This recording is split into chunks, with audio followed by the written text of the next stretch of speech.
I flew 12 hours from another country to see my mom. We planned this visit for weeks. A stranger opened. Hello, my name's Ethan. I'm a 35-year-old software developer from Philadelphia, Pennsylvania. I've always been more of an introvert. The door opened to a stranger's face. A woman I had never encountered before. Her expression was neutral, almost regretful. I live here, she stated. I don't know your mother. My luggage slipped from my grip, thudding onto the porch. My chest tightened. My mother's favorite curtains were gone. The wind chime she cherished was missing. Even the welcome mat had changed. Perplexed, I called her. She answered on the first ring. Did you move? I asked. Her response was immediate and certain. No, she hadn't moved. She was at home waiting for me. And that's when I knew something was deeply wrong. My mother raised me with a powerful belief in loyalty. Her mantra, family is the only true refuge. I trusted her implicitly. For years, I carried that conviction like a shield. She was the constant in every upheaval, the one I called when jobs fell through, when heartbreaks were devastating. She was steady, or at least she made me believe she was. But trust can blind, and blindness is dangerous because that trust had kept me 12 hours away, certain she was fine. That trust had allowed me to plan a reunion, buy gifts and arrive at a stranger's house believing it was hers. Trust nearly ruined me. That phone call played over and over in my head. My mother calm saying she was home. The deceit slid from her mouth so easily, yet I heard something else in her voice. A subtle performance. I didn't argue. I didn't confront her then. I simply said, "Okay, Mom, I'll be there soon," and I ended the call. I didn't hail a taxi to her so-called house. I went to a quiet hotel on my own. There I began my investigation. The first sign of trouble appeared in her bank records. Transactions from her account. Withdrawals I didn't recognize. Thousands of dollars vanished. Regular and systematic. The second sign came from a former neighbor. I called her pretending to be a real estate agent. She revealed the truth without hesitation. My mother sold the house 8 months ago, packed up and departed without a single word. The third sign was a photo I found on social media.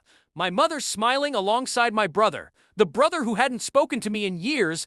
Behind them, a new house, the house I was never meant to know about. Betrayal doesn't arrive all at once. It's a steady drip until you are completely saturated. I didn't give in to anger. I didn't call and demand an explanation. Instead, I waited. I let her continue her charade, pretending she was still in the old house, pretending she was waiting for me. All the while, I built my own plan. I gathered the documents, the property sale records, the bank transfers, the forged signatures. My name on paperwork I never saw. She hadn't just abandoned me. She had exploited me. My credit, my personal information, my trust. I followed the trail, and every single one led to the same place, my brother. They never anticipated my return. They assumed distance would keep me in the dark. But I had 12 hours on that flight to sharpen my resolve. The confrontation wasn't loud. It was precise.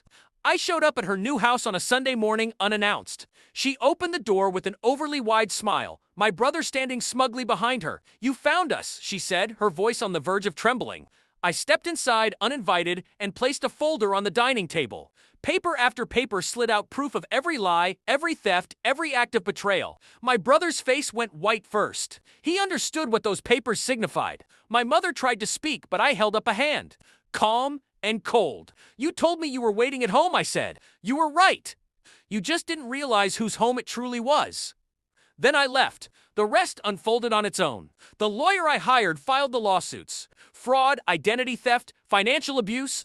The police took my statement, and the evidence took care of the rest. Within weeks, their accounts were frozen. Their house, a home purchased with stolen money, slipped into foreclosure. My brother's business crumbled under the weight of the investigations. And my mother, the matriarch, who built her reputation on loyalty, was left exposed, her lies rotting for all to see. Sometimes revenge doesn't require fire. Sometimes it just needs patience, paperwork, and quiet. The night before the hearing, my mother called me. Her voice finally broke. "No mask, no performance. We're family," she pleaded. "Don't do this." I let her words linger. Then I whispered back, "You're right. Family doesn't do this. You ceased being mine the day you sold that house." And I ended the call. Now, months later, I live in my own space. It's modest, but paid for with my money, my name, my own efforts. Without deceit, without secrets.